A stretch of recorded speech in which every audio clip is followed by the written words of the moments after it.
कोंबडी वडा. लेखन आणि सादरीकरण मंजिरी कारेकर. सत्यजितने बॅगा गाडीत ठेवल्या. खालूनच खिडकीत उभ्या असलेल्या शीतलला लवकर चल असा इशारा केला. शीतलने आर्यन आणि आत्याला शूज घातले. पुन्हा एकदा घरभर नजर फिरवली.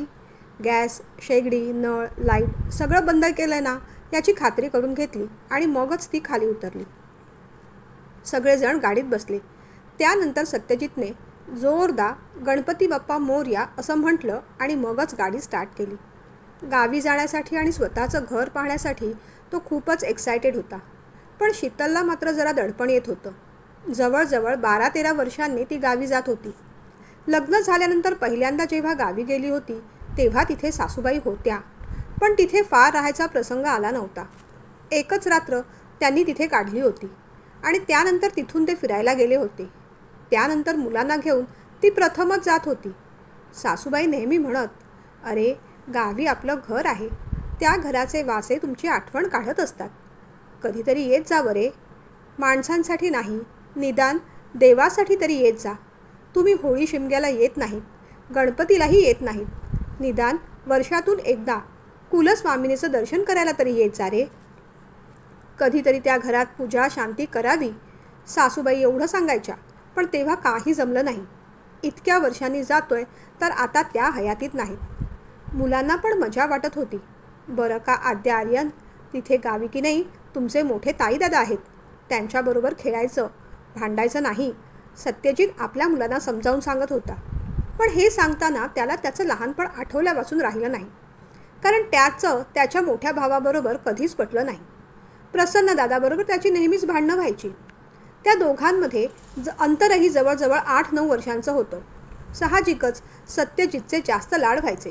निदान प्रसन्न दादाला तरी तसं वाटायचं. त्याला वाटायचं की आई जास्त लक्ष सत्यजितवर देते.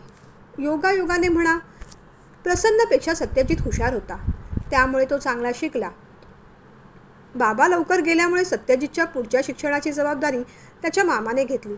मामाच्या घरी राहून त्याने आपलं इंजिनिअरिंगचं शिक्षण पूर्ण केलं आणि मग पुढे भाड्याचं घर घेऊन तो राहू लागला. चांगलं शिकल्यामुळे नोकरी पटकन लागली आणि हुशार असल्यामुळे पगारवाढ चांगली झाली. त्याने मग स्वतःचा फ्लॅट घेतला. लग्नासाठी मुलगीसुद्धा स्वतःच निवडली. शीतलसुद्धा त्याच्या सारखीच इंजिनियर होती, त्यामुळे सुरुवातीला घेतलेला 1 BHK फ्लॅट विकून आता त्यांनी 2 BHK फ्लॅट घेतला होता. पण दुर्दैवाने हे सगळं पाहायला आई मात्र हयात नव्हती. त्याला वाटायचं कधीतरी प्रसन्नदादाला, वहिनीला आणि त्यांच्या मुलांना इथे बोलवावं, पण मुळात भावाभावांचे संबंध खूप खास नसल्यामुळे येऊन राहण्याइतकी जवळीक निश्चितच नव्हती. गावी जाण्याचं कारण असं झालं होतं की अलीकडे 1-2 वेळा आईने स्वप्नात येऊन अगदी कळवळून म्हटलं होतं, कधीतरी गावी जाऊन या रे, आणि तसं कारणही सापडलं. गावचं घर, गावची जमीन तशी मोठी होती. त्यातली काही जमीन विकून उरलेल्या जमिनीवर दादाला रिसॉर्ट बांधायचं होतं, जेणेकरून त्याचा उदरनिर्वाह बरा चालेल. सध्यासुद्धा तो काही ना काही व्यवसाय करतच होता. किराणा मालाचं दुकान थाटून पाहिलं, हॉटेल काढून पाहिलं, कन्स्ट्रक्शन लाईनमध्ये सुद्धा जाऊन पाहिलं, पण कुठे काही जम बसत नव्हता. म्हणून शेवटी रिसॉर्ट काढून पर्यटनासाठी ठेवावं अशी आयडिया त्याच्या मनात आली होती. हे सगळं त्याने सत्यजितला सांगितलं नसतं, पण जमीन विकायची म्हटली तर वारसदार म्हणून सत्यजितची सुद्धा सही लागणार होती. सही देण्यासाठी सत्यजितची काही हरकत नव्हती. तो काही गावी जाऊन राहणार नव्हता, पण एवढ्या मोठ्या जमिनीतला एखादा तुकडा त्याला निश्चितच हवा होता. तिथे बैठं घर बांधून एक विकेंड होम करायचा त्याचा प्लॅन निश्चित होता. आपल्या मुलांनाही गाव हवंच असा शीतलचा सुद्धा आग्रह होता. प्रत्येक वेळेस दादाकडे जाऊन राहणं हे त्याला काही सोयीस्कर वाटायचं नाही आणि म्हणूनच जमिनीची विक्री आणि वाटप या कामासाठी तो गावी चालला होता. प्रवासात मध्ये मध्ये थांबून खाणं पिणं, फ्रेश होणं चाललंच होतं. प्रवासाने मुलं दमून गेली होती. कधी एकदा घरी जातोय असं त्यांना झालं होतं. गाव जसं जवळ यायला लागलं तशा लहानपणीच्या आठवणी जागृत झाल्या. कोकणातलं ते कौलारू घर, पाठीमागची विहीर, पुढच्या बाजूला असलेलं तुळशी वृंदावन, चिऱ्याच्या भिंती, देवघरात सतत पेटलेली समई आणि आईची सोज्वळ मूर्ती. बाबांचा सहवास त्याला फार लाभला नाही. ते लवकर गेले. आईनेच शेती बागायती करून, नारळी पोफळी विकून, आंब्यांचा व्यापार करून मुलांना मोठं केलं. तो विचारातून जागा झाला. पाठीला रग लागली होती. ड्राईव्ह करून त्यालाही थकायला झालं होतं. कधी एकदा घरी जातो, जेवतो आणि झोपतो असं त्याला झालं होतं. सत्यजित, जरा घरी फोन करून सांगतोस का रे की आपल्यासाठी फक्त वरण भात करायला. शीतल म्हणाली, अरे हो, आज संकष्टी, तुझा उपवास नाही का? आणि तसंही दमल्यानंतर फार काही जेवण नकोच वाटतं ना? वहिनीला सांगतो फक्त वरण भातच कर. त्याने गाडी थांबवली आणि दादाच्या मोबाईलवर फोन केला.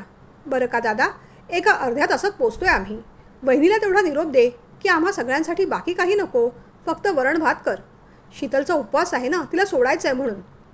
अरे हो हो, या तुम्ही. जेवणाची एवढी काय काळजी करतोस? भावाच्या घरी येतोयस, काही उपाशी ठेवणार नाही तुम्हाला, ठासून प्रसन्न दादा म्हणाला. मुलं झोपेला आली होती. अर्ध्या तासाचा पल्ला कसाबसा गाठला आणि शेवटी ते गावात पोहोचले. सगळं बदललं होतं. शाळेची इमारत आता 2 मजली झाली होती. कोर्ट कचेरी पक्क्या भिंतीच्या झाल्या होत्या. श्रीराम हॉटेल चांगलं स्पॉश झालं होतं. हळूहळू त्याने गाडी गल्लीत वळवली. पहिलं वेंगुर्लेकरांचं घर, दुसरं मालवणकरांचं आणि तिसरं मात्र आपलं. अंधारात घर दिसत नव्हतं, पण गेट मात्र दिसलं. गेट तेच होतं, पण कलर पार उडाला होता. त्याने गेट बाजूला केलं आणि गाडी आत घेतली. गाडीचा आवाज येताच घराच्या बाहेरचा बल्ब कुणीतरी पेटवला. बहुतेक दादानेच. तो बॅटरी घेऊन बाहेर आला. सत्यजितने पाहिलं. दादा बराच स्थूल झाला होता. डोक्यावरचे केस पार गेले होते. डोळ्याला जाड भिंगाचा चष्मा लागला होता. अगदी चालताना सुद्धा तो लंगडत चालत होता. दादाला अशा अवस्थेत पाहून त्याला जरा वाईट वाटलं. काय सत्या, कसा आहेस? खुशीने दादाने विचारलं. मी मस्त, तुम्ही बरे आहात ना? एकमेकांची चौकशी करून झाली तेव्हा मग त्याने गाडी पार्क केली आणि तो आत आला. वहिनी दरवाजाजवळ थांबली होती. मुलं बहुतेक आतच असावीत. अगं शीतल, ये आत. नव्या नवरीसारखी लाजतेस काय? तू कोणी उपरी नाहीस, तुझंही सासरच आहे हे. एकदम एवढी सगळी वाक्य वहिनी एका दमात बोलून गेल्या. अरे वा, मुलं बरीच मोठी झाली, दोघांना पाहत वहिनी म्हणाल्या. मुलं पेंगुळलेली होती आणि मुख्य म्हणजे आता भूक लागली होती. वहिनी, आम्ही पटकन फ्रेश होऊन आलो, मग मुलांना पटकन भरवून घेते हां. वहिनींनी फक्त मान हलवली. शीतलने मग सत्यजितकडे पाहिलं. हां हां, ये, तुला बाथरूम दाखवतो, सत्यजित म्हणाला.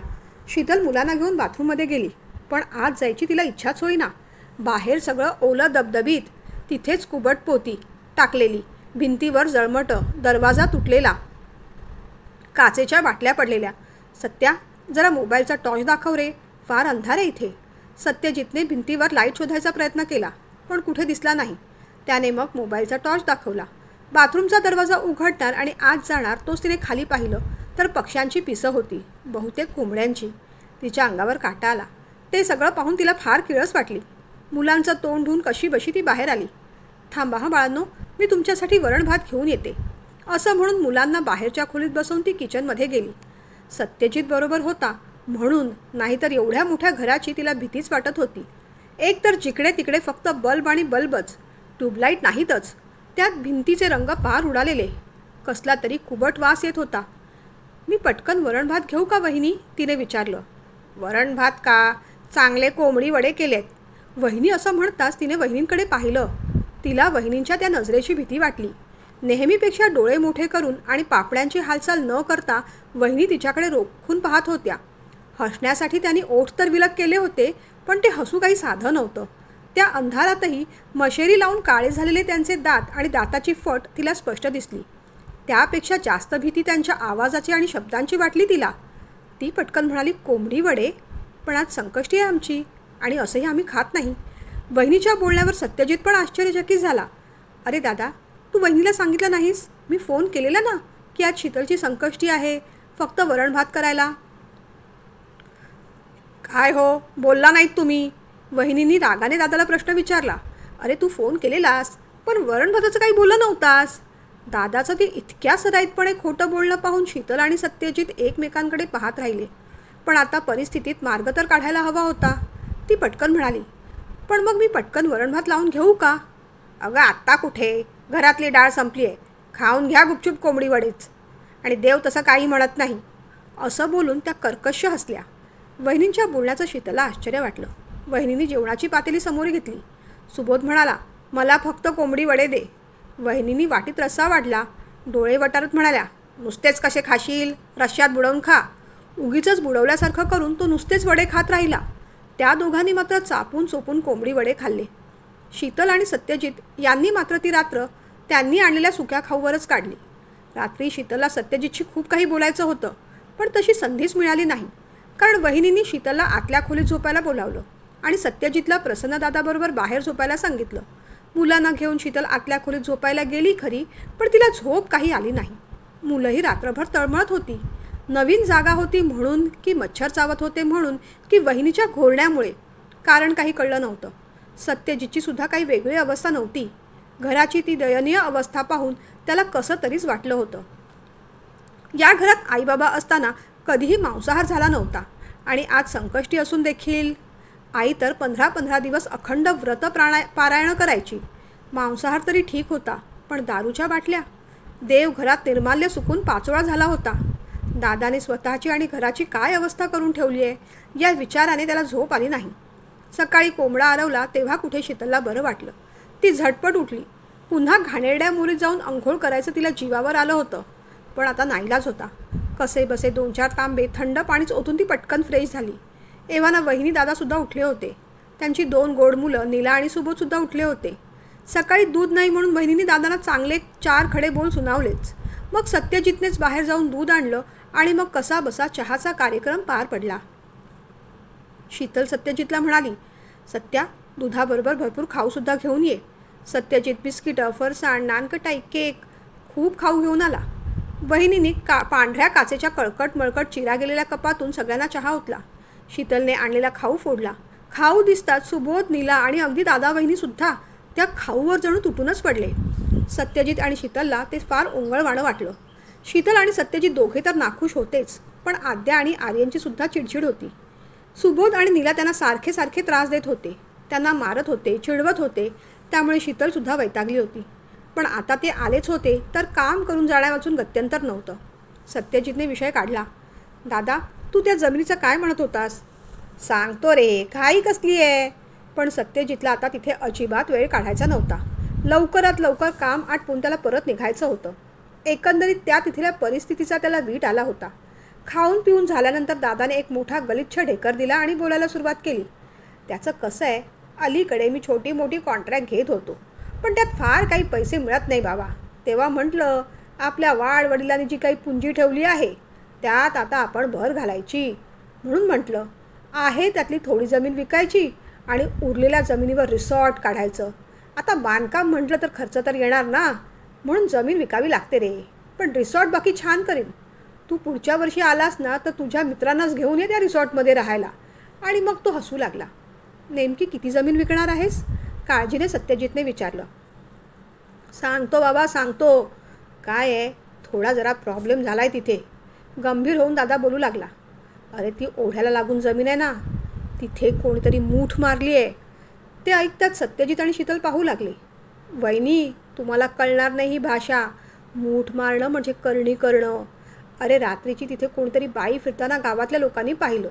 आता खोटं काय सांगायचं, गावातल्या का, मी सुद्धा पाहिलं आहे. कसले कसले विचित्र आवाज येतात, कुणाच्या रडण्याचे, किंचाळण्याचे, काय विचारू नकोस.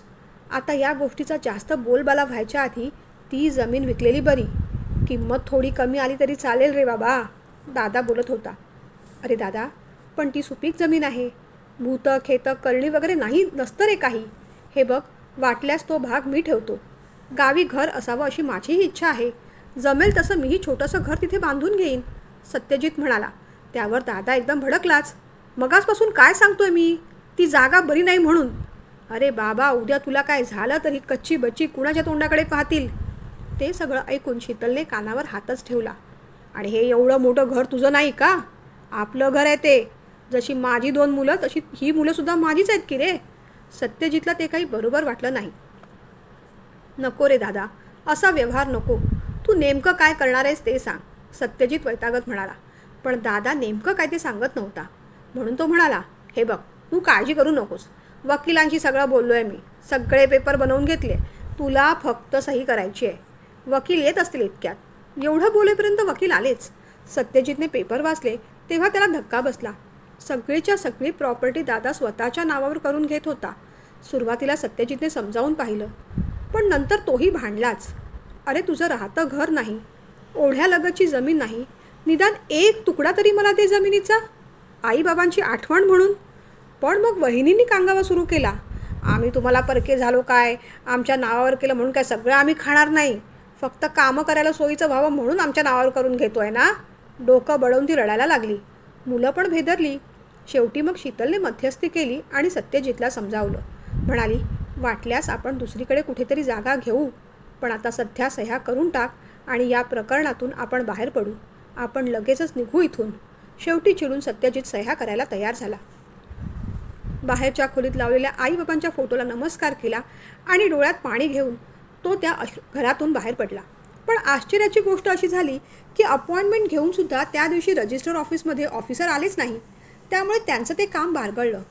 दादाने विनवण्या करून पाहिल्या, पण सत्यजित आता काही थांबायला तयार नव्हता. मग दादा सत्यजितवर वैतागला. अरे, ज्या कामासाठी आला होतास ते करून जायचं ना. सह्या करायच्याच नव्हत्या तर आलाच कशाला. मग मात्र सत्यजितचा कंट्रोल राहिला नाही. तोही बोलून गेला, तुला सगळी प्रॉपर्टी पाहिजे ना, घे खुशाल. मला 1 इंच जमिनीची सुद्धा गरज नाही. कशासाठी सुद्धा तुला अडवणार नाही मी. या जागेशी, या घराशी आणि तुझ्याशी सगळे संबंध संपले आता. झाल्या प्रसंगाने शीतललासुद्धा वाईट वाटलं होतं की ती अपेक्षा घेऊन ती गावी गेली होती. सगळ्यांसाठी गिफ्ट, मुलांसाठी छान कपडे घेऊन गेली होती. पण मोठ्यांच्या भांडणात मुलांशी नीट बोलताही आलं नव्हतं. एक गोष्ट तिला ध्यानात आली होती की दादा वहिनींच्या या आतताई आणि आक्रस्ताळी स्वभावामुळे नीला आणि सुबोधचा स्वभावसुद्धा चिडखोर आणि फार हट्टी झाला आहे, भांडखोर झाला आहे. गावावरून आल्यापासून सत्यजित वैतागल्यासारखा झाला होता. तिथे गेल्यानंतर फक्त आणि फक्त निराशा आणि पश्चातापच पदरी आला होता. पण त्याहून विचित्र गोष्ट घडली की महिन्याभराने गावाहून मालवणकरांचा फोन आला की तात्काळ गावी निघून या. प्रसन्नदादा आणि वहिनी दोघांचाही शॉक लागून मृत्यू झाला आहे. सत्यजित आणि शीतल हादरले. कितीही इच्छा नसली तरी आता जाणं भाग होतं. पण यावेळेस ती मुलांना घेऊन गेली नाही. मुलांना तिने माहेरी ठेवलं. सत्यजित आणि शीतल घरी पोहोचले तेव्हा पाहिलं, दादा वहिनींची बॉडी ठेवली होती. दोघेही काळे ठिकर पडले होते. शेजारच्यांनी माहिती सांगितली. कसलं तरी रिसॉर्टचं बांधकाम काढायचं आहे असं म्हणत होते. त्याची पाहणी करायला गेले आणि दोघांना इलेक्ट्रिकचा करंट लागला. दोघे ऑन द स्पॉट गेले. ते सगळं पाहून ऐकून सत्यजित आणि शीतल दोघांनाही भयंकर धक्का बसला होता. अंत्यसंस्कार झाले, पण दिवसकार्य होईपर्यंत त्यांना तिथेच थांबावं लागलं. सुबोध, नीला दोघे खूप घाबरले होते. आईबाबांच्या आठवणीने ते सारखे रडत होते. त्या 10-12 दिवसात सत्यजितच्या मनात अनेक विचार येऊन गेले. सुरुवातीला जेव्हा दादाने जमिनीवर कोणीतरी मूठ मारली आहे असं सांगितलं तेव्हा विश्वास वाटला नव्हता. त्यानंतर त्या दोघांचं वागणं पाहून त्याची खात्री झाली होती की हे करणी वगैरे प्रकरण आपल्याला घाबरवण्यासाठी आणि आपल्या सह्या घेण्यासाठीच आहे. पण दोघांचं अचानक आलेलं मरण यामुळे तो पुन्हा एकदा विचारात पडला होता. खरंच दादाने म्हटल्याप्रमाणे करणी वगैरे काही असेल का? मुख्य म्हणजे या 10-12 दिवसात तिथे जवळ राहणारा वहिनीचा भाऊ रोज येऊन जात होता. मुलांशी अगदी प्रेमाने बोलत होता. माझी बहीण गेली, भाऊजी गेली याबद्दल भाऊ रडून आक्रोश करत होता. कितीदा भाऊजींना सांगितलं होतं की हा जमिनीचा तुकडा काढून टाका, इथे कुणीतरी मूठ मारलेली आहे, पण उगीच यांनी वेळ काढला. सत्यजित, तुला सांगतो, तशी ही जमीन कोणी विकत घेणार नाही. पण तुमच्यासाठी म्हणून वाटल्यास मी प्रयत्न करून एक गिऱ्हाईक आणून देतो. नाहीतर सगळ्यांना त्रास होईल त्याचा. जास्त करून या मुलांना. तुम्हाला काय, तुम्ही निघून जाल, पण त्या मुलांची सगळी जबाबदारी आता मला घ्यायची आहे. नाहीतर माझ्या बहिणीच्या आत्म्याला शांती लाभणार नाही रे. आता त्यांचं सगळं भविष्य माझ्यावर अवलंबून आहे.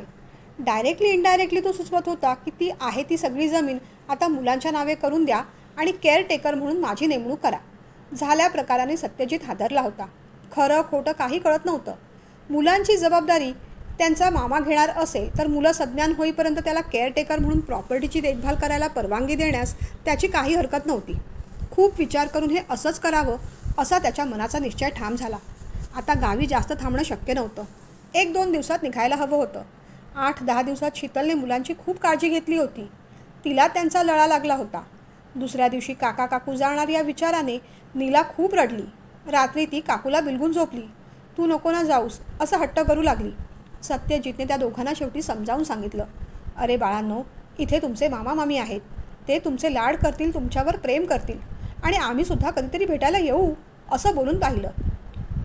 नाईलाजाने सुबोध तयार झाला, पण त्याच्या डोळ्यात दुःख स्पष्ट दिसत होतं. नीला तर त्यालाही अजिबात तयार नव्हती. शेवटी मग शीतलने निर्णय घेतला की त्या दोघांना आपल्या घरी घेऊन जायचं. पण या गोष्टीसाठी सत्यजित अजिबात तयार नव्हता. ती त्याच्या सख्ख्या भावाची मुलं जरी असली तरी त्याला त्यांचा फार लळा नव्हता. ते जर शहरात ॲडजस्ट झाले नाहीत तर मग पुढे काय करायचं असा प्रश्न होता. शिवाय आद्या, आर्यन यांच्याबरोबर त्यांचं पटेल का? आद्या आणि आर्यन हे त्यांना फॅमिलीत सामावून घेतील का, आणि या सगळ्या गोष्टींचा त्यांच्यावर काय परिणाम होईल. त्याहून महत्त्वाची गोष्ट अशी होती की त्याला दादा आणि वहिनींवर राग होता. ते जे काही वागले होते ते तो विसरला नव्हता, विसरू शकत नव्हता. आणि म्हणूनच जर ह्या मुलांची जबाबदारी त्यांचे मामा घेत असतील तर ती त्यांना घेऊ द्यावी असं त्याला मनापासून वाटत होतं. पण शीतल मात्र भावूक झाली होती. सत्यजितने समजावून पाहिलं. खरं सांगू का शीतल, वाईट तर मलाही वाटतंय. या मुलांवर जी वेळ आली आहे ती कुणावर कधी येऊ नये. पण सगळ्या गोष्टींचा प्रॅक्टिकल विचार कर. मुख्य म्हणजे आपल्या मुलांचा विचार कर. दादा वहिनींचा स्वभाव तुला माहीत होता. स्वतःच्या पुतण्यांबद्दल असं बोलू नये, पण तरी भीती वाटते म्हणून बोलतो. दादा वहिनींची मुलं त्यांच्यासारखीच असली तर त्याचा त्रास आपल्या मुलांना होईल. आपण कुणाचं तरी भलं करायला जायचं आणि आपलंच बुरं होऊन बसायचं. हताशपणे तो म्हणाला. नाही रे सत्या, असं नाही होणार. या सगळ्यात या मुलांचा काय दोष.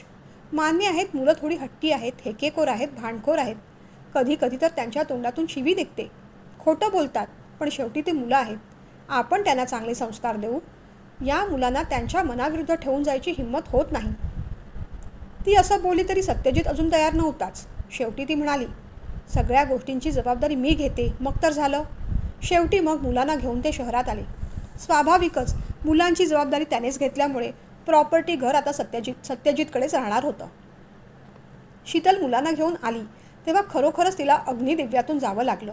नीला आणि सुबोधला शहराची सवय नव्हती. त्यांचा अभ्यास, त्यांचं शिक्षण सगळं तिला जड गेलं. आर्यन आणि आद्यासुद्धा त्यांना ॲक्सेप्ट करायला तयार नव्हते सुरुवातीला. त्यांची खूप चिडचिड झाली, पण सगळ्यांना सांभाळत सावरत ती मॅनेज करत होती. कधी कधी सत्यजितची पण चिडचिड व्हायची, पण शीतल तेही सांभाळून घ्यायची. नोकरी सोडून आता तिने फ्रीलॅन्सिंग काम सुरू केलं होतं, त्यामुळे चारही मुलांकडे ती व्यवस्थित लक्ष देऊ शकत होती. नव्याने भेटणाऱ्या लोकांना आश्चर्य वाटायचं. तुम्हाला 4-4 मुलं, असं विचारायचे लोक. शीतल हसायची. कुणालाही कोणत्याही गोष्टीचं किंवा त्या मुलांबरोबर असलेल्या तिच्या नात्याचं स्पष्टीकरण द्यावं असं तिला वाटलं नाही. कोणतंही चांगलं काम करायला घेतलं की त्यात अनेक बाधा येतात, अडचणी येतात. कारण देव आपल्या चांगुलपणाची परीक्षा पाहत असतो, पण त्या चांगलेपणाच्या मार्गावर अडीक राहायचं असतं. तो मार्ग कधीही सोडायचा नसतो. हे शीतलला ठाऊक होतं आणि अगदी तेच ती करत होती. तिने सत्यजितकडे एकदा विषय काढला. गावच्या घरचं आणि जमिनीचं काय करायचं ठरवलं आहेस. ते घर फार पडीक झालंय. काय करूया, सत्यजितने विचारलं. ते घर बांधूया, ती म्हणाली. सत्यजितला सुद्धा तसंच वाटत होतं. आईची सुद्धा तशीच इच्छा असणार. शेवटी त्याने ते घर बांधायला घेतलं. जेव्हा जेव्हा तो गावी जायचा तेव्हा तेव्हा वहिनीचा भाऊ येऊन जमिनीचा विषय काढायचा. मुलांची चौकशी करता करता म्हणायचा, माझ्याकडे ठेवली असती तर मी काही कमी प्रेम दिलं नसतं. हळूहळू सत्यजितला त्याची शंका येऊ लागली. त्याने स्वतःच त्या जागेकडे लक्ष द्यायचं ठरवलं. जी त्याच्या ओळखीची चांगली लोकं होती, चांगले शेजारी होते, त्यांच्या ओळखीने कुंपण करून घेतलं आणि जमीन बागायतीसाठी लावली. गावातल्या गुरुजींकडून शांती करून घेतली आणि खरोखरच त्याला कधीही कोणत्याही गोष्टीचा त्रास झाला नाही. त्यामुळे करणी वगैरेचा प्रश्न आपोआप निकालात लागला. हळूहळू वर्ष सरत गेली. मुलं आता एकमेकांबरोबर ॲडजस्ट होऊ लागली होती. नीला आणि सुबोध शहराला सरसावले होते. शीतल रोज त्यांचा अभ्यास घ्यायची. संध्याकाळी सगळ्या मुलांकडून स्तोत्र म्हणून घ्यायची. तिच्या परीने ती चांगले संस्कार करायची. साधारण 2.5-3 वर्षांचा काळ लोटला असेल. सुबोधची 10वी नुकती झाली. ते गावी आले होते. एव्हाना सत्यजितने घर छान बांधून तयार केलं होतं. आपलं घर इतकं छान झालेलं पाहून नीला आणि सुबोधला खूप आनंद वाटला. सत्यजितने एक चांगली गोष्ट केली, ती म्हणजे पूजा आणि वास्तुशांती करून घेतली. त्याची शेती बागायती सांभाळणाऱ्या दामू काकांना तो चांगला पगार देत होता. शिवाय येणाऱ्या पिकापैकी काही भाग तो त्यांना फुकट द्यायचा. त्यामुळे त्यांच्या खाण्यापिण्याचा खर्चही निघायचा आणि त्यांच्या नातवंडांच्या शिक्षणाचा खर्च सहजपणे होत गेला. त्यामुळे चांगली कामं केली की आशीर्वाद आपोआप मिळतात. त्याच चांगल्या व्हायब्रेशनमुळे अडलेली कामंसुद्धा सहजपणे होऊन जातात. काही वर्षांपूर्वी अशांत आणि अप्रसन्न असलेलं घर आता प्रसन्न, शांत आणि सुंदर दिसू लागलं. शीतलने घरात सत्यनारायणाची पूजा ठेवली. पूजेला तिने शेजाऱ्यांना आणि अर्थातच नीला सुबोधच्या मामा मामींनासुद्धा बोलावलं. मामी काही आल्या नाहीत. मामा नावापुरता येऊन गेला, पण संध्याकाळी नीला आणि सुबोधला जेवायला या रे असं आमंत्रण देऊन गेला. नीला आणि सुबोधची जायची इच्छा नव्हती, पण शीतलने समजावून सांगितलं, बाळांनो, तुमचे मामा मामी आहेत ते. घटकाभर बसा आणि या. मुलं घरी आली तेव्हा अंधार झाला होता. सत्यजितने विचारलं, काय रे, जेवून आलात की काय. सुबोध म्हणाला, जेवलो नाही, फक्त कोंबडी वडे खाल्ले. ते ऐकताच शीतल आश्चर्याने सत्यजितकडे पाहत राहिली. सत्यजित पण कुत्सितपणे हसला. त्याने शीतलकडे एक कटाक्ष टाकला. जणू त्याला हेच सांगायचं होतं. बघितलंस ना, पाणी वळणावर गेलं की नाही? तुझे ते संस्कार त्या पाण्यात वाहून गेलेत. शीतल काही बोलली नाही. तिने फक्त विचारलं, मग आता जेवणार का घरी? दोघेही उत्तरले, हो. शीतलने त्यांची ताटं वाढली. ती शांत शांत होती. आज एकादशी. घरात सत्यनारायणाची पूजा घातलेली. आम्ही उपवास केलेला. मामा मामींनी हे जेवण आज तरी यांना वाढायला नको होतं. मुलं लहान आहेत, पण इतकीही लहान नाहीत की काय करावं काय करू नये हे त्यांना कळू नये. आपल्या आद्या आणि आर्याने तर नकारच दिला असता. सत्यजित म्हणत होता ते बरोबर होतं. माझे संस्कार फोल ठरले. नीला आणि सुबोधने जेवायला घेतलं. शीतल त्यांच्यासमोर तशीच बसून राहिली. पण तिला वाईट वाटलं होतं. प्रश्न मुलांनी काय खावं काय खाऊ नये हा नव्हता. प्रश्न होता तो त्यांच्या संयमाचा, तिच्या संस्कारांचा, घरातल्या परंपरांचा. अन्न हे अन्नच असतं. त्यात चांगलं वाईट काही नसतं. पण प्रश्न असतो तो आपल्या संस्कारानुसार एखाद्या अन्न स्वीकाराचा. काकू, सुबोधच्या हाकेने शीतल भानावर आली. काय रे, काही हवं होतं का? रागावलीस तू? त्याने विचारलं. नाही रे, कशाला रागावू? त्याचं मन राखण्यासाठी ती म्हणाली. मग शांत शांत का तू? त्याने विचारलं. अरे विचार करत होते, तिथून खाऊन आलात तरी एवढी भूक कशी रे लागली? विषय टाळत ती म्हणाली. अगं मामा मामी खूप आग्रह करत होते चिकन आणि कोंबडी वडे खायला. पण आम्ही म्हटलं आमच्याकडे कुणी नॉनव्हेज खात नाही. शिवाय काकूचा एकादशीचा उपवास असतो आणि त्यात आज आमच्याकडे पूजा आहे. त्यामुळे आम्ही अजिबात खाणार नाही. शीतलचे डोळे चमकले.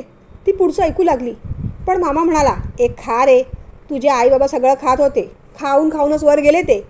मग तो कसा तरी हसला आणि त्याने जबरदस्ती आमच्या ताटात चिकनचा रस्सा आणि कोंबडी वडे ठेवले आणि आम्हाला खूप आग्रह करू लागला. पण आम्ही चिकन नाही खाल्लं, फक्त एक एक वडा उचलला.